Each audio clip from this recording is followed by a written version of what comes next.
we've been looking forward to having you on here, and thank you for your time that you are able to give us. So let's just dive right into it. So the question goes thus: you captained the Stallion for 6 years. Now you are running the federation.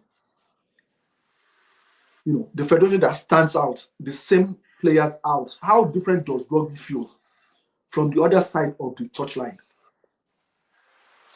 Thank you very much, Bawul, for having me. And thank you very much for the question. Let me just quickly make one or two corrections. I want to thank the Nigeria Rugby Football Federation Board, headed by Dr. Ademola Are, who's the president of the federation, for appointing me general manager. That was 2022. And, I owe it to them, entrusting me with the responsibility to, have the planning and implementation of the strategic, plan for Nigeria Rugby. So I want to thank them first, and I also want to thank you for having me on this show again. So I would say that the difference is profound, really.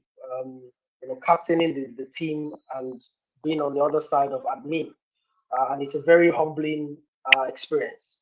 For me as captain, my responsibility was, to have a group of men in front of me before a game. I could look into their eyes and adjust my voice, to the right tune, to motivate them and read the energy in the room as well as before a match. I read the energy in the room and I'm able to motivate them and gear them up for that particular game. And sometimes we're victorious, sometimes we're not. But at the end of the day, I've done my job and I also play my part on the pitch. But as general manager, I'm responsible for the entire, ecosystem alongside the general secretary of the federation that produces these men, that also, make the strategic planning, that also deal with the governance, the structure, the funding part, which is very difficult, the pathway system, which enables a 6-year-old boy touching the ball for the first time aspire to play high performance, which is like the highest level. There are many ladders, many obstacles on the way. Some of them could end up not getting to that high performance level. Some of them, drop out from university. Some of them, can't deal with the physicality involved. They have to drop out to maybe touch rugby. Some of them drop out to refereeing, officiating, strength and conditioning, medical, journalism, reportage and what have you. So the pathway structure is there, and we just have a room for everybody that wants to, partake in rugby. So a responsibility for the ecosystem, you cannot simply, just shrug it off. You have to lead by example.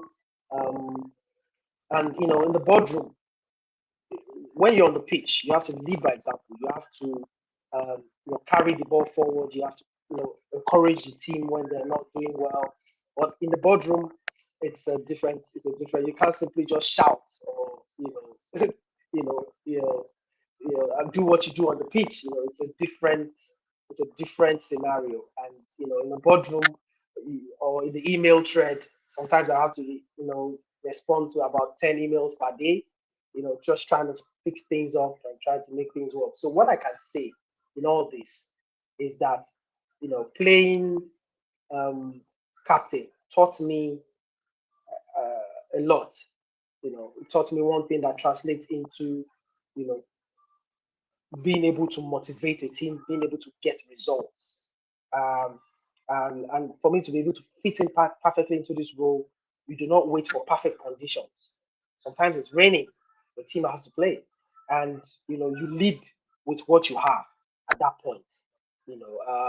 And you bring people with you, and you find a way to win that game or to get them to apply and perform at the peak of their abilities. And I remember preparing for critical Africa Cup match, and knowing we were under resourced, you know, we didn't have the right, selection. We didn't have the right camp at that time, and less equipment, fewer professional players on my team. We were playing against Impala of South Africa, but we were prepared for the intensity. We believed in what we could, what we were building, and we competed. We did not always win all those games. For example, Impala, we scored first, and what came after that was a massacre. Because we scored first and we looked for the trouble. And what came after that was a real massacre on our team.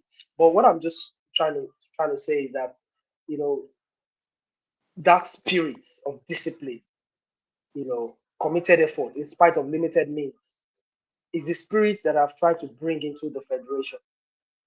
I tell our staff and board all the time, we do not have the luxury of excuses. We just do the work. Okay. Thanks for that. There was a follow-up, or there is a follow-up question which you have answered whilst I was listening to you, which take us to this point. There are lots of things which you have mentioned on there, and like I said, most of the questions or the answers to the question, the follow-up question, you have answered it. So when you were appointed in 2022, one of your tasks was helping to get Nigerian ban lifted by the World Rugby. What was Nigerian banned for, and what did that process, teach you about the state of rugby governance in the country? Well, Nigeria was suspended by World Rugby in 2021. I think it was around April, May, June, like mid-year period, Q2 of 2021, and following the international bodies, they termed the problem they termed then was governmental interference, and specifically the dissolution of all the sports federation in the country, including the NRFF.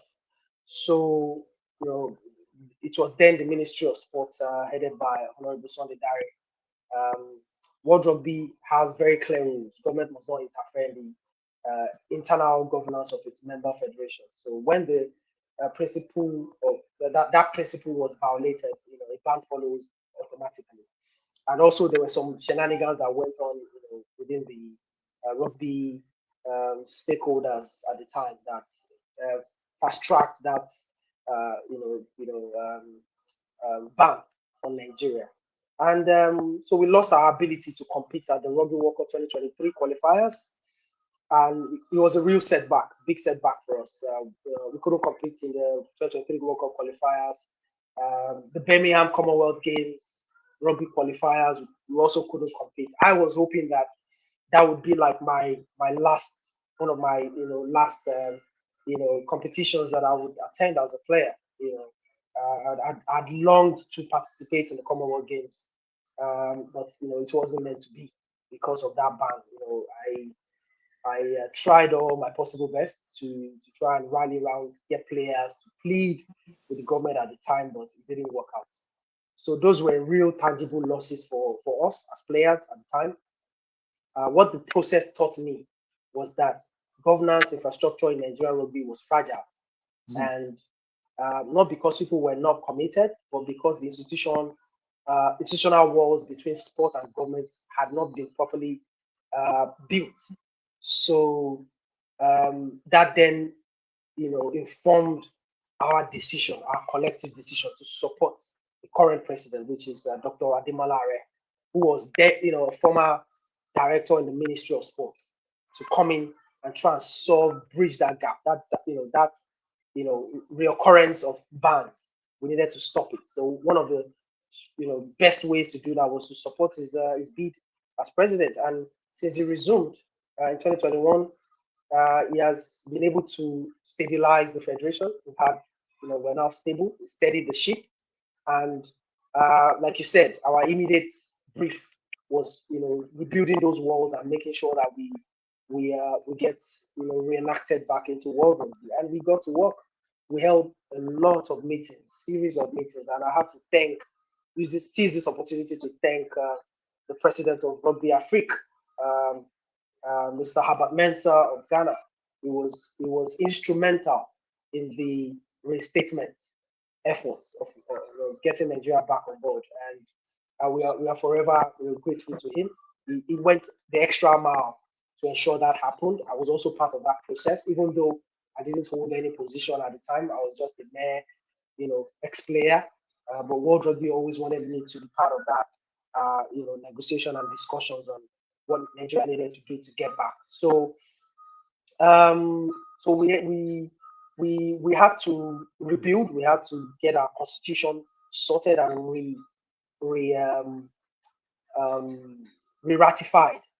So we had to ratify the constitution, and by March of 2022, with delegates from across the country engaging the Ministry, Rugby Africa, and World Rugby simultaneously, and demonstrating to the international body that the federation was properly constituted and independently governed.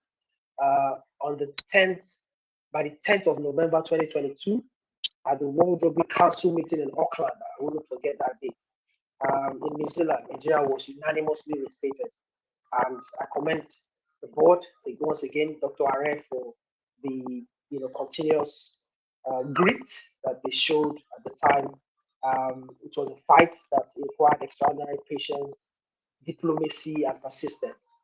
So, how much damage did that ban do to sports credibility and players and sponsors and government? I'll tell you, it was devastating for us. It took us back, many years, and we're trying to come back from that, and we're still trying to come back from that ban because, like I told you, we missed the cycle, not just the funding cycle. We also missed the opportunity to qualify for the World Cup 2023. We missed the opportunity to qualify for the Commonwealth Games 2024 in was it Scotland or Australia? So so those things, players were deprived of competitive opportunities at the worst possible time during the years when their careers should have been flourishing. So sponsors would naturally ask you why invest in a federation that is going through all that. So, and government officials who were not already rugby believers, some of them, they didn't really know the story. So the damage was really real. But I would say that the way President Are and the board navigated the reinstatement transparently and professionally actually helped rebuild credibility.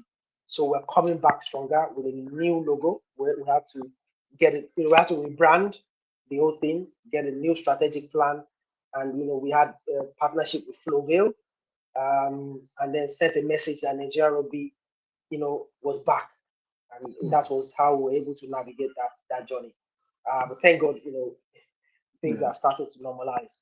Well, thanks for that, because during the course of your response now, so there are lots of things that went wrong, and it's affected rugby federation in Nigeria. And looking back now, when you were appointed, and World Rugby is saying now that Nigeria has been listed as one of the fastest growing rugby nations on the earth. That's a very remarkable feat from what you've been saying, from all the things Dr. Ari have been able to do.